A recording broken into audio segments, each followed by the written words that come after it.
I want to talk about things that excite me a lot, which is about thinking about programming.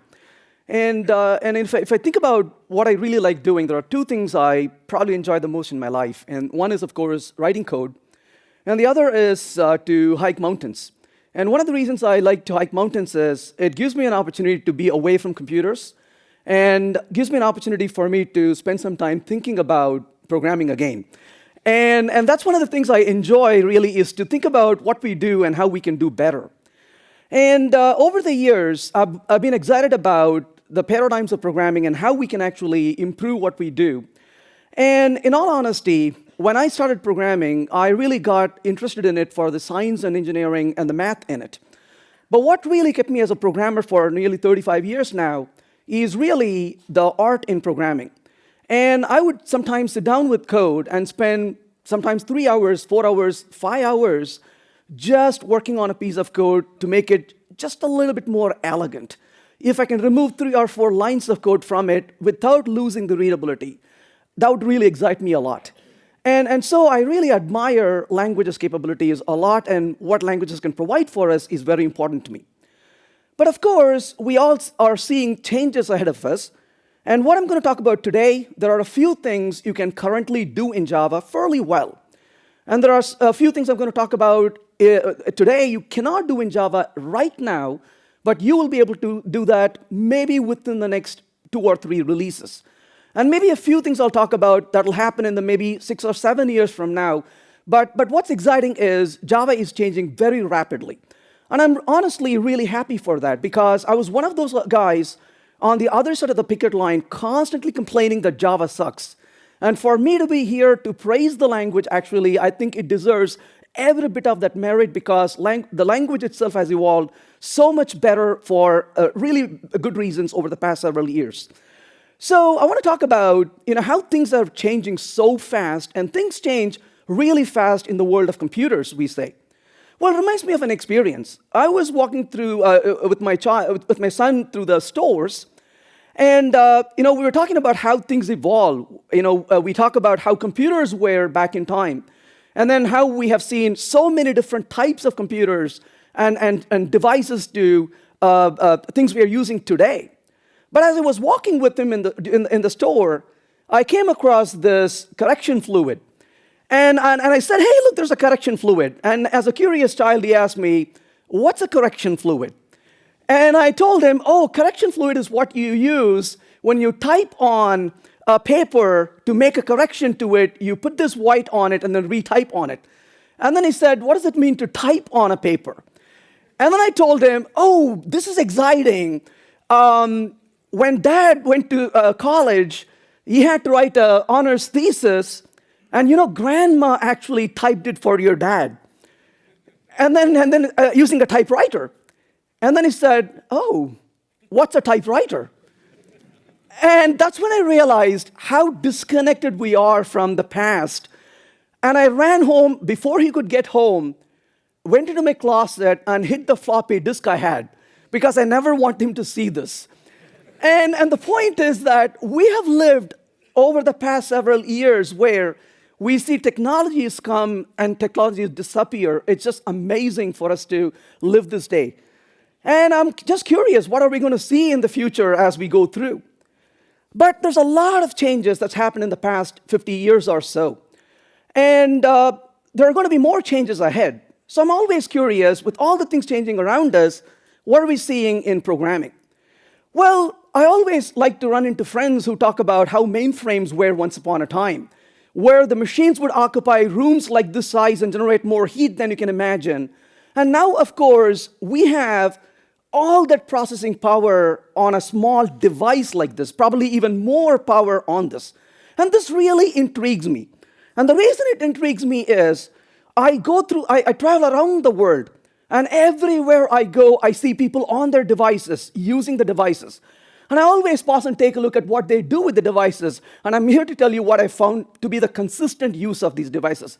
I really admire the human quest to create new powerful devices so fellow human beings have options like never before to play solitaire. Because this is what I see people do all the time. And what a waste of resource, really, if you think about it, right? But the beauty of this is we have multi-core processors on all these devices now, and we have a very different world we live in as we move forward. And so the question is, how are we programming in the new world? But what is the new world?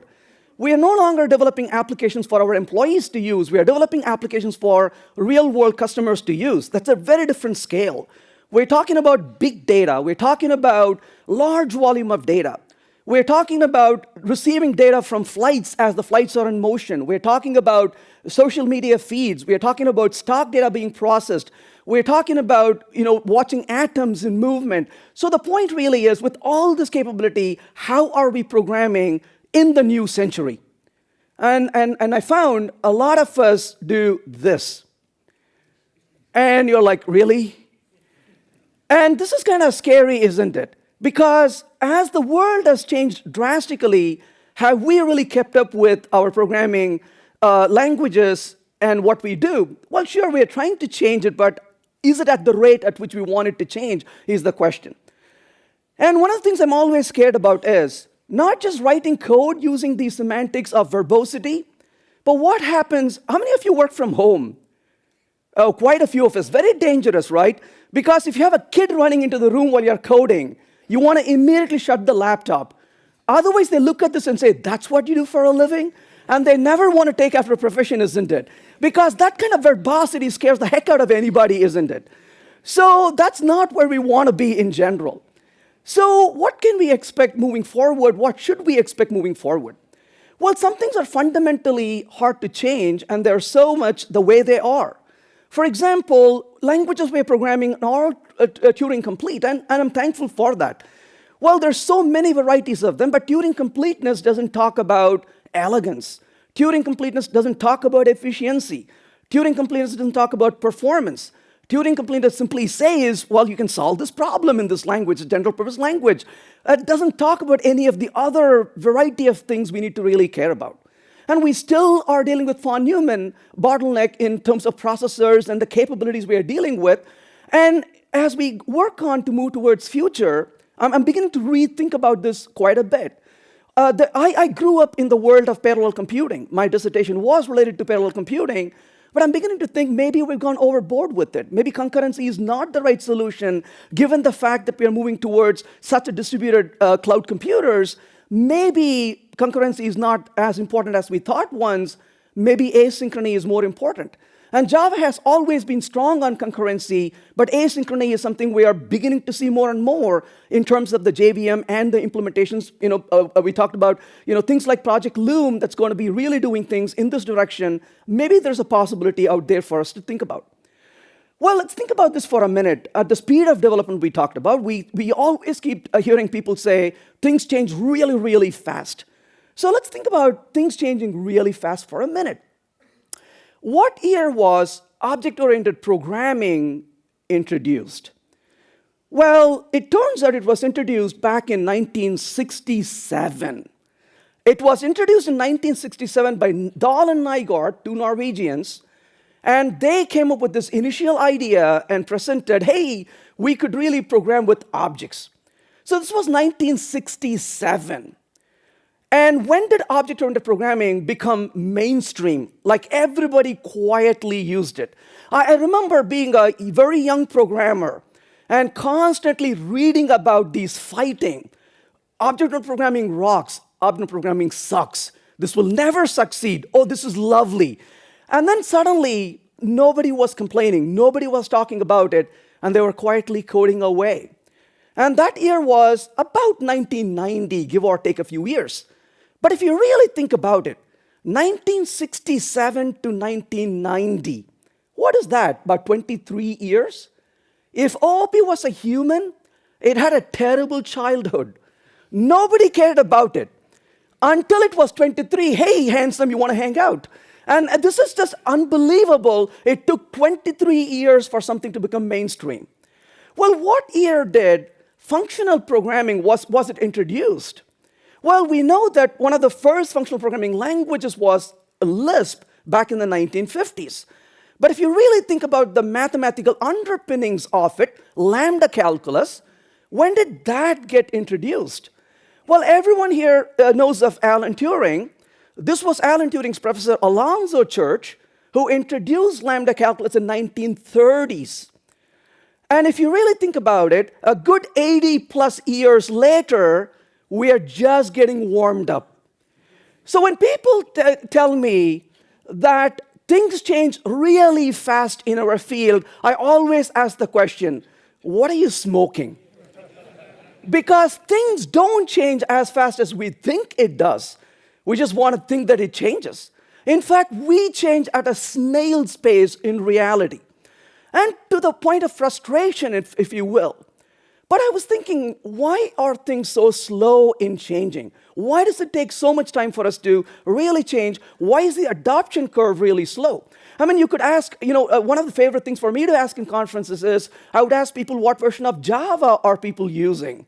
And you would hear people still using Java 6, still using Java 7, and into maybe 6, 7, 8, 9, 10 years of an adoption curve. And that same thing with other languages as well. I was once curious. I went to the .NET folks and I asked them, hey, is that things are just slow in Java? What about you? And they had exactly the same reflection. People are still behind several years in adopting to language versions in C# or other languages on the .NET platform as well, and other languages too. And I was thinking, asking the question, why are things taking so much time? And I came to a few realizations. Well, the very good saying, those who cannot remember the past are condemned to repeat it. So looking back and realizing what's happened can be really helpful for us. And it turns out that programmers don't adapt too well. And when this is a generalization, of course. I'm not talking about one specific person. You could point to somebody around you and say, hey, look, this dude always changes very quickly.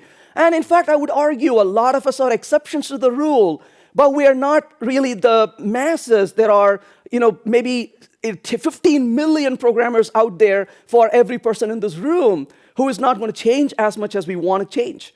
And it turns out that programmers don't adapt too well, and we actually take change in bite size. If you really think about it, why is the Java syntax so much like syntax of C++? Why is the C++ syntax so much like C syntax? And why is the for loop looking the way it does? And there's a reason for it. And one of the reasons is a lot of programmers want a bite-sized change. You don't want to thrust a completely different environment on them. It's really hard for us to comprehend that. And we are really good at dealing with these little bite-sized changes, a delta. Hey, I know this. I can learn this a little increment. I can learn this little increment. I can learn this little increment. And suddenly, look, I've come this far, but I did that in small steps. It becomes really easy for us to adapt. And I'm not saying this as a negative. I'm saying this as being pragmatic. And there's a really good reason to take these bite sizes. But there's another thing that really intrigued me, and that is that it's really hard to change our habits. And it almost takes a new generation. And this is one of the things that just absolutely blew my mind. I was giving a keynote in a conference. I was up on stage, I was talking, and I had a good time giving the talk. And I finished my talk, and I came down and sat down in the chair.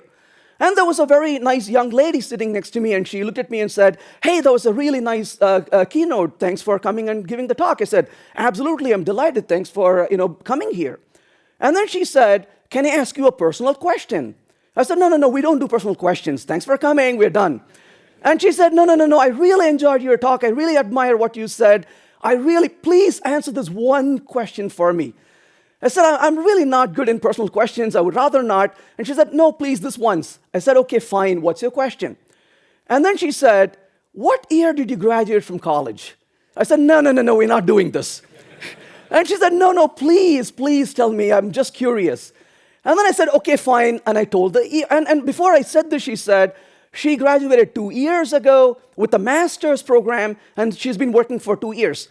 If somebody has finished a master's program and has been working for 2 years, you kind of can gauge their age, how old she is.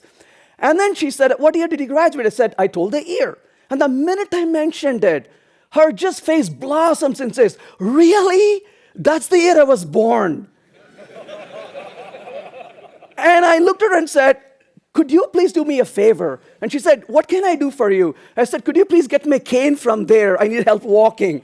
And all of a sudden, my gray hair turned grayer. And I went back to the room that night and was thinking about it, and I said to myself, how exciting this is for me to work in this field with somebody who was not even born when I graduated from school. This is a next generation of people. And when the next generation come up, they don't have the constraints that I once had, just like I didn't have the constraints that people before me had once when I was young. And when those young people come over and they look at us and say, why are you doing that again? And you're like, well, because. And then they will listen to all that patiently and say, and why are you doing that again? And then I realized what an amazing world we live in. Because every 10 years, there's a new generation. And if you are a little older, you see the third generation, and then the fourth generation of programmers. And every generation that comes in has a new idea, a new thinking. And for every generation that comes in, a generation leaves. And I realized this is amazing, because for change to be effective, this is the true genius of the nature, because nature has a built-in garbage collector.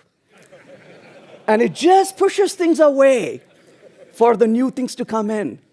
And that just made me so much happier, because the new generation will come up with better ideas than we were ever capable of.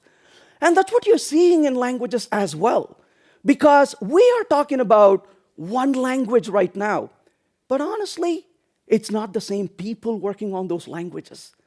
It's a different set of people, different set of ideas, different set of changes.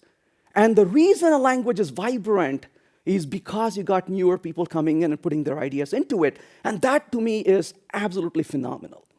So we're poised for a really few good big changes moving forward. But it turns out it started about 10 years ago, or maybe 12 years ago. And this change has been slowly happening, but it's been accelerating over the past few years. And the question is, what are the things we are seeing? One, of course, is changes in the hardware. There was a day the engineer walked up to his boss and said, boss, I tried to pack more into it, but it melted, couldn't take the heat. And we had to really put multi-core processors, and that is one big change. The hardware around us has changed. The second thing that's changed is the business domain we are working in. We're looking at handheld devices, we're looking at big data, we're looking at IoT. A lot of things around us have changed. So the hardware is different, the business world is different, and right in the middle is us trying to program these things on the devices for the business that we're going to deliver these to. And we're seeing these changes. We are looking at modern demands. We're looking at cloud computing. We're looking at big data, microservices, IoT, machine learning, AI, a lot of things we are looking at in terms of how we can adapt to this. And we have some answers already, but not entirely complete. We have looked at improvements in NoSQL, MapReduce algorithms, reactive programming. People often ask me, is functional programming going to be the big deal? And I always tell them no. Reactive programming is going to be the big deal because I see reactive programming as functional programming plus. I see a lot of things where it builds on the abstraction of these ideas. And if you really look at the old web was really built with a great amount of fragility on it. We have the stateless request and response APIs. And how does it really feel to use this? You make a request to a server, it pushes HTML back to you. This is the old web. And you go back and make a request again, and it pushes the HTML back to you. And this is like you and I meet this afternoon, and we have a nice conversation. And tomorrow morning, you meet me at breakfast, you have to reintroduce yourselves all over again because I have no recollection of ever seeing you. And how kind of boring that would be. And that's not the way we work. That's not the way we communicate. We sit down and we talk about something today, and tomorrow morning we hit off with the conversation where we left because we remember what we talked about. So what if the conversational state can be carried through? How would we program our systems? And this is one of the things, honestly, I am really excited about looking forward is the ideas of continuations. You're going to hear a lot about Project Loom as you move forward. And to me, when people talk about, hey, coroutines are awesome, and I'm like, yeah, coroutines are cool, but the real awesomeness, in my opinion, is in continuations, because that's where the real building block is for us to be able to do a lot of these things. And if you really ask me, what am I really looking forward in the next several years on the JVM, and I would say the answer to that is continuations. So what is continuation? Something we've heard about for a long time. I probably heard about it maybe 15 years ago. And for me to be able to do that on the languages that I normally use every day is very remarkable for me to do. So what does it really do? You can save the execution state and return to the point later in time. I want you to think a little bit about lambdas if you want to think about it that way. So, but rather than thinking about lambdas, let's go a little further, think about closures. But what do closures do?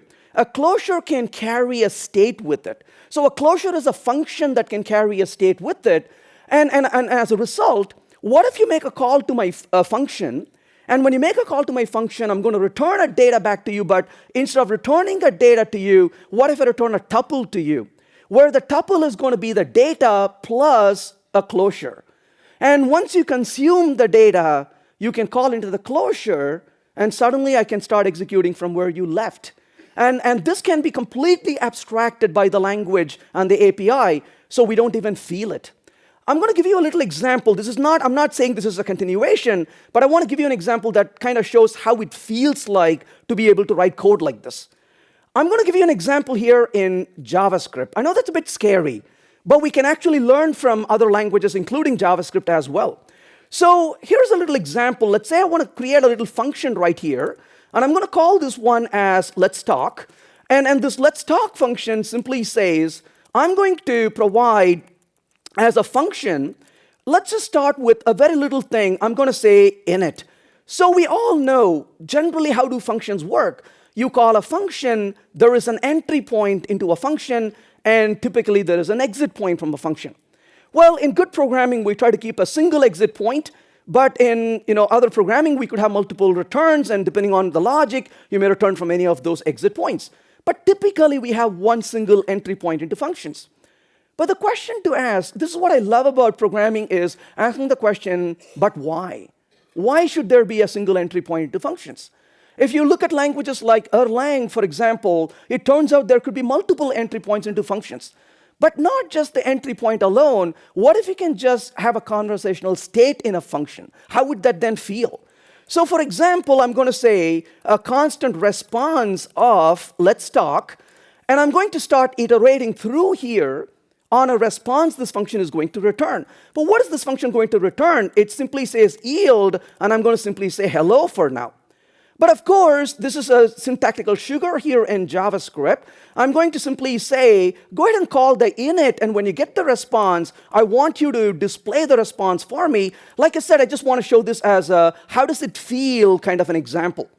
Well, where it really takes us from here is we could potentially go back here and say, again, and then of course we could say there, and we can have multiple entry points through this, and there is a conversational state we can continue with the code.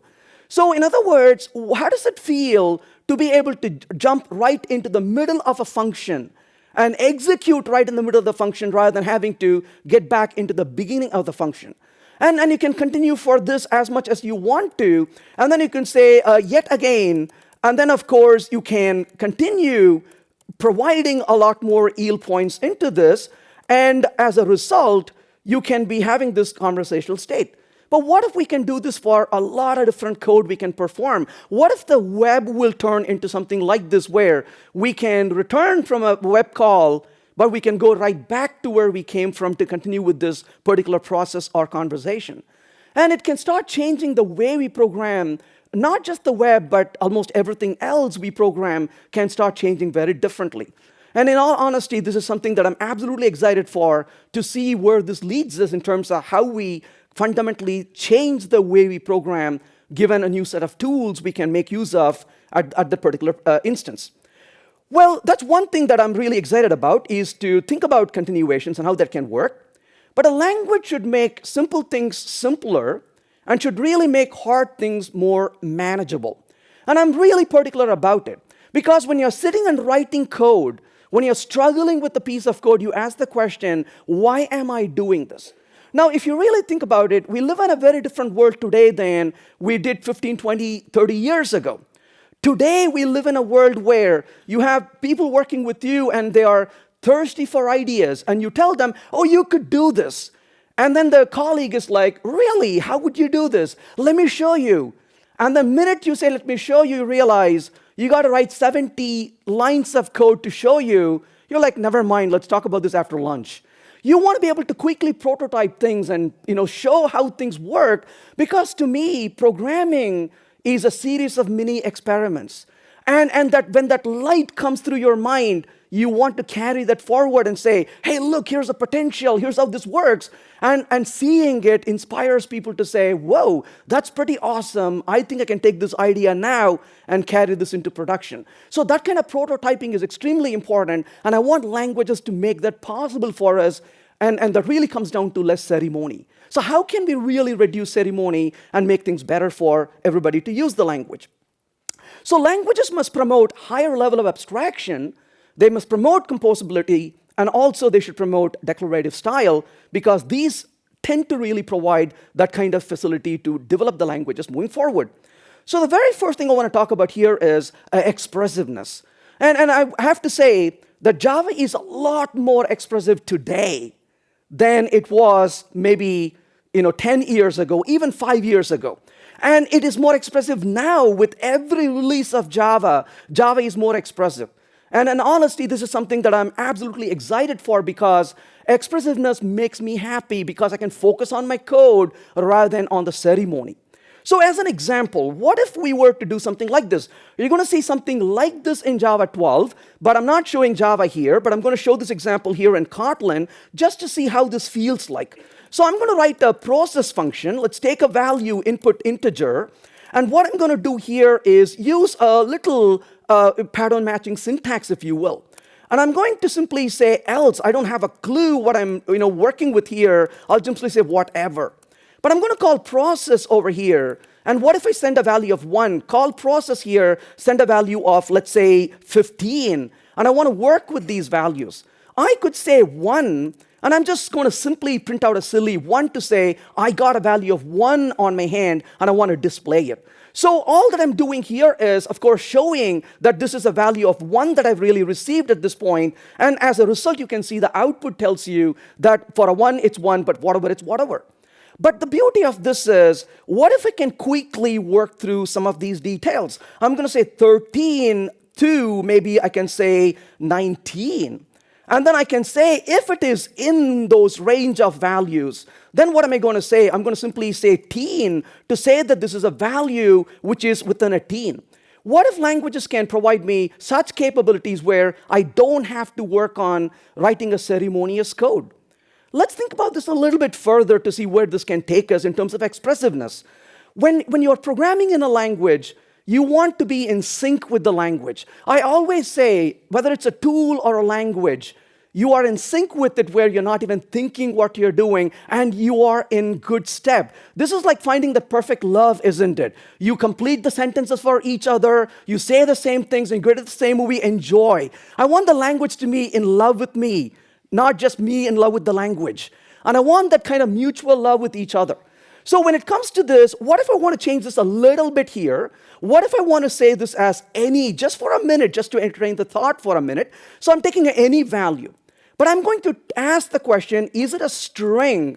And I'm going to go ahead and print out here a string. That's all I'm going to say. And I'm going to call process, and I'm going to say hello, and pass the string to it. But before we go any further, let's look at one thing. In the future, Java will do this for us too. But as of today, how do we write code in Java? Well, the way we write a lot of other languages, I'm not just speaking on Java here, a lot of languages tend to do this, unfortunately. And what do they do? I have a variable, let's say object, we'll call it as inst, and what am I doing? I say if instance is instance of, and I'm going to say string. And then I'm going to simply say output instance.length. If I do this, you'll get a compilation error in languages. Now, why do we get a compilation error? Of course, anybody who programs in the language says, of course, Venkat, inst is not a type string. And what should I do? Then I painstakingly put a little parenthesis around it, and I put a little parenthesis around it, and then I say string, and the language is like, you're good now. Does anyone remember what this feature is called? I heard you say casting. Well, they call it casting, I call it punishment. Right? Why am I supposed to do this? Why am I forced to do this? And I always ask this question, I pause and ask the question, do you work for the compiler or does the compiler work for you? And this is one of the things I always want to leave thinking. Am I working for the compiler or is the compiler working for me? And a lot of times I'm putting all this effort just to please the compiler. And the compiler says, keep working, I'll be back from lunch. And I'm still coding away. I'm not even kidding with you. I was working on a project, and this gentleman and I were pair programming for 8 hours a day. And sitting right around the corner in the same room was a very young Python programmer. Nobody liked him. Because every few minutes, he would be coding, and he would look up and say, still fighting the compiler there, aren't you? You're like, why don't you be shut up and let us do our work, right? And that's the point where it gets really a burden. But the beauty is, what if languages can work with you and say, I'm with you, I know what you're doing here, and we are in sync. So I go back here and say, a string over here, of length, and then I'm going to simply say over here, n.length, and ask for the length of the string. And so when I run this code, it says, a string of length 5. Make no mistake, we are not simply arbitrarily doing this. This is not dynamic typing. Because if I were to go here, and if I ask for n.length, the compiler yells at me and says, what in the world are you trying to do? Because the length is not valid on any. But on the other hand, within the context of this, it clearly knows that we are dealing with a string. And again, this is something that Java is going to do in the future. And all of a sudden, you don't have to write that silly code. You're walking along with the language, where the language, the compiler is walking with you, and you both are communicating. You don't have to say, remember I just told you this line before there's a string? You don't have to have that conversation. It suddenly feels like you're talking to an adult, and you're having a conversation with it. Similarly, from the point of expressiveness, what if I write a class called person? I'm going to say first, which is a string, and I'm going to say last, which is also a string, and I'm going to create a bunch of string values. I'm going to create over here, just as an example, let's say I want to create Alan is equal to a person, and in this case, of course, the person I want to create, I will just say Alan, Turing right here, and I'm going to ask it to print out the result of this. So I'm going to simply say print out Alan for me. Now, when I do this, what is the result? That's a completely useless information, isn't it? But what am I going to do in that case? How do I really make it do something really useful? Oh, you could write a toString method. And then you ask the question, but why am I doing it? Well, isn't this obvious? What are you going to do? You're going to mechanically type it. Well, when you're mechanically typing it, what a waste of time and effort typing it. I know some programmers tell me, oh, no, Venkat, you're wrong.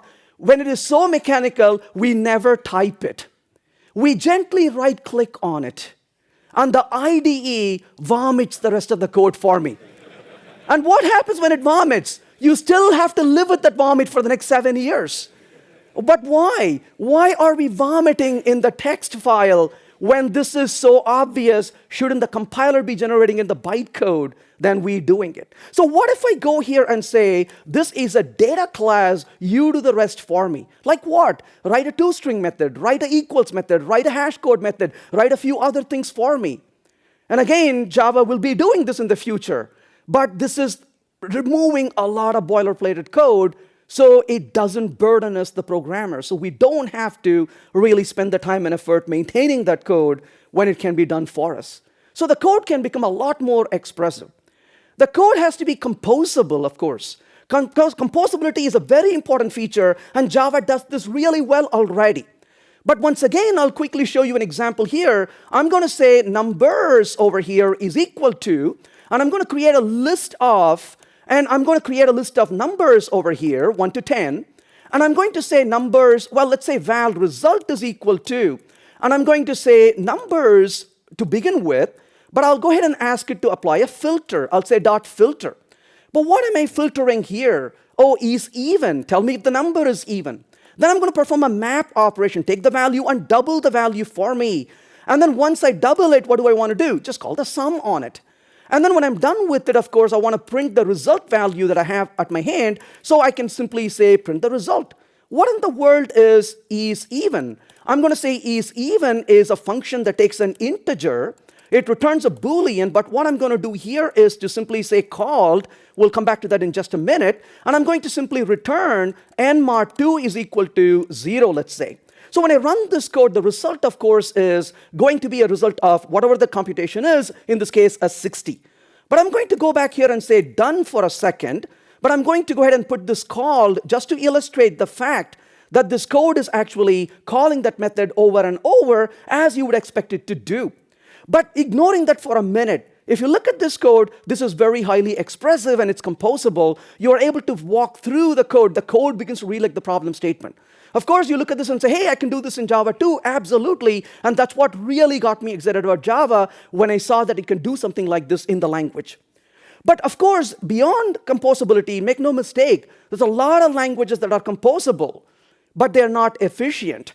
And Java will not survive if they did not provide efficiency. In all honesty, what sold me on Java 8 was not composability, even though I said it is. It's the lazy evaluation that sold me on it. I remember clearly standing up at my desk and said, my goodness, this is awesome.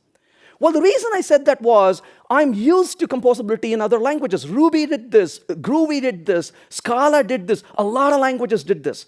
And it's like, why do I care? But one difference is that compared to all the other languages, the innovation in Java was how efficiently it's being done, and it provides laziness. Now you could argue, well, why can't Java just do what these other languages did? And there's a really good reason why Java couldn't do that. If Java had done exactly that, I don't think we'll be here talking about it today. But the reason Java couldn't do it is Java is special in a lot of different ways.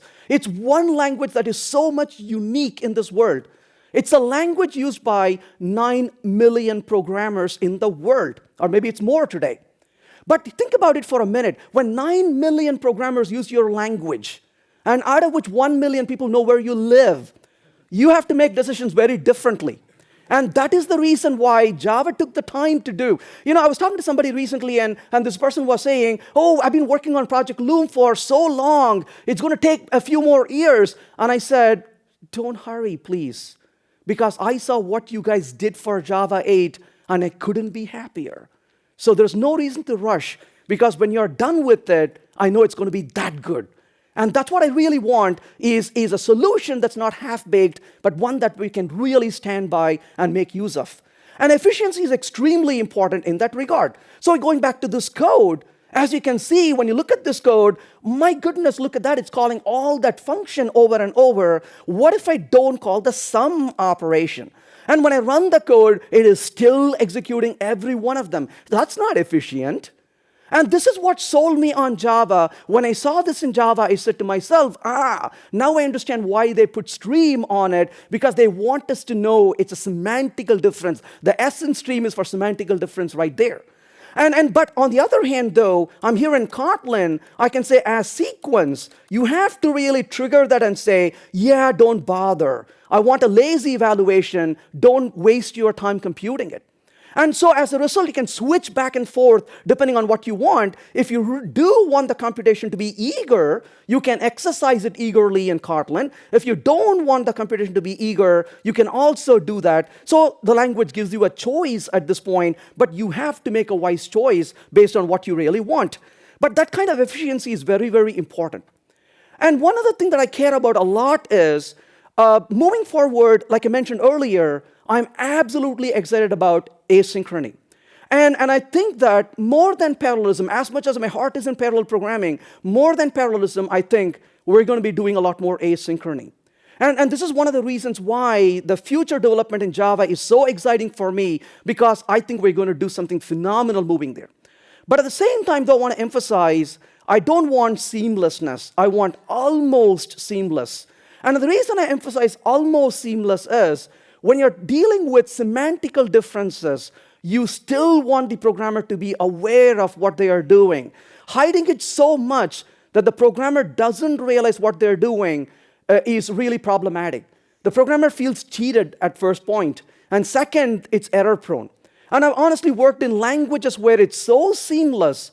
I programmed in the language for a while, and then I'm shocked in realizing I did not know that there was a semantical difference. So I want it to be almost seamless, and that is absolutely useful. Just to entertain a thought here, how this would feel like, let's look at one example here. So let's go ahead and say, in this case, I want to create a little example of just a call that I want to make. So I have a function call. I'm going to call it as get pizza. Well, the get pizza is going to obviously go ahead and get a pizza. I'm going to simply say return pizza. And I'm going to return a pizza, but this is going to take a little time because it takes time to get pizza. So this is going to take maybe 2 seconds to compute this. But on the other hand, I could also say, let's just go ahead and print out here so we can actually see it. So we can say get pizza called. And so this is going to be a get pizza call. Then I'm going to also go ahead and say get drink. You can't start a party without a drink, isn't it? So I'm going to say get party, get drink. And this is going to be a get drink call. It's going to return some kind of a drink. That's going to take a little bit of time as well. But if I'm going to execute this code, what am I going to say here? I'm going to say pizza is equal to, in this case, of course, get pizza. But then, of course, once I get the pizza, I could say drink is equal to get drink. And I can call these methods, of course. But then, of course, I can finally print out whatever pizza and drink I have on my hand. A little silly example here, of course. But I'm going to print the pizza and print the drink, which is simply going to print those text, of course. But as we know, this code is going to be executing pretty much in serial execution, isn't it? One step at a time, executing this code. And as a result, if it's going to take some time to get pizza and some time to get drink, it's going to take that long to execute this code as well as you would expect from this output. So that's about a 2-second delay to run through and get the values. Let me fix the errors in just a second.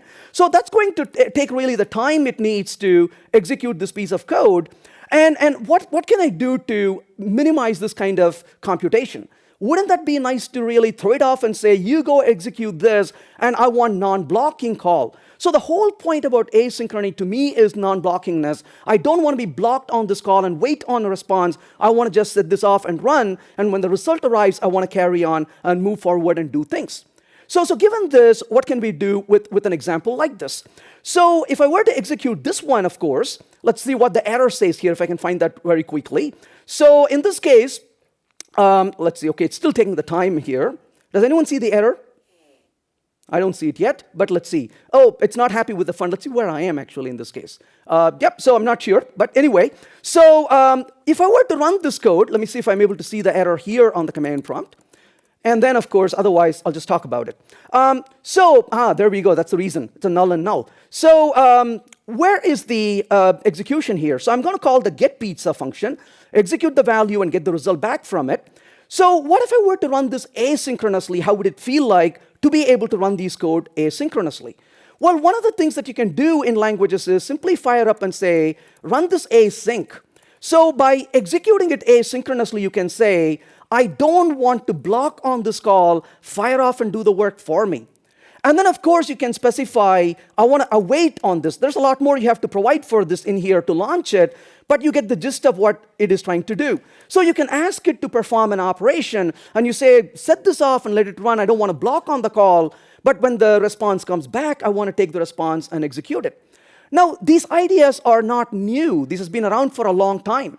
They're definitely new for us within the Java language, but other languages on the JVM have done this quite a bit for a long time.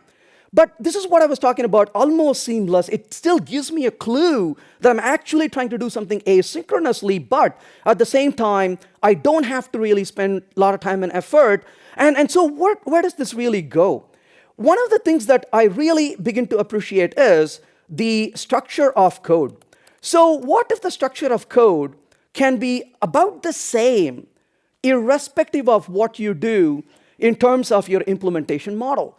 And this was the aha moment for me when it comes to streams. So what I learned from stream is that the structure of parallel code is the same, almost, is the same as the structure of sequential code. So, but on the other hand, what if we can make a structure of asynchronous code is the same as the structure of synchronous code? How would that feel? Then your programming becomes a lot easier. You're able to write the code using sequential because it's easy for us to reason, easy for us to write, easy for us to debug. And once it's working, and when you need the performance, you can turn on a master switch, and you can turn it on either concurrent, or you can make it asynchronous, depending on what you're trying to do, and that would really remove that impedance mismatch for us. And what if languages get to the point where we can use a hygienic syntax within the language to be able to achieve that in our code? That would make a big difference for us as programmers. So given this, how can we really prepare for the future? How do we go towards this? And I'm always curious because my value to my company that I work for my business, is my ability to adapt very quickly. And the faster I can learn and the faster I can produce results, it's better. So how can I prepare myself for the future? Because the future, I think, is heading in these directions. And I will talk about one thing before we talk about that. And this is definitely something that intrigued me. This was a research study they did in Chicago. And what they did was they took children who are 4 to 6 years old. And they took these children who are 4 to 6 years old, and there were two groups of children. First group of children were children who only were exposed to one language, whatever that language was. I'm not talking about programming languages here, of course. Some kids are, but in this case, natural languages. Well, they only were exposed to one language. Their parents spoke one language. They went to school where everybody spoke that language. Their association was with people who only spoke that language. The second group of children, were children exposed to multiple languages. These children were not speaking multiple languages, but they were exposed to multiple languages. Their parents spoke one language, but their nanny spoke a different language, or their buddy in school spoke a different language, or their teacher spoke a different language. And when they did this study, they did something really weird. They took objects, and as an example, this particular person doing research, if you don't mind, if you're that child in front of me, and they pointed and said, how many red-colored lid bottles do you see? And the children who are exposed to only one language, and their answer was, I see 2. Because from the vantage point of view of the child, there were 2 bottles with the red lid. On the other hand, when the same exact question was posed to children who were exposed to multiple languages, when that child was asked, how many red color bottles do you see? The child would glance around and say 1. Because the child was able to see it through the eyes of the person asking the question and clearly say, obviously the person doesn't see what's behind, they can only see what's in front of them. And so they were beginning to process information and communicate very differently. And this was very intriguing for me. These are children, and yet the fact that they were exposed, not even speaking, but exposed to multiple languages, completely altered the way they think and the way they communicate. And this is one of the things in my own personal experience I've learned over the years. I used to be a programmer who did programming in exactly one language. And then I realized how limiting that was. And today I program very dangerously in about 15 different languages. But every single language I pick up, I'm absolutely excited because it completely shakes my notion of what I know. And it makes me rethink about what I know. And I'm able to see things a little bit differently based on the eyes of the designers of these languages or the paradigms. So the amount of time we need, in my observation, to learn a new concept is inversely proportional to the number of diverse ideas we've been exposed to. If you've been exposed to very many different diverse ideas, I think you can learn something very quickly.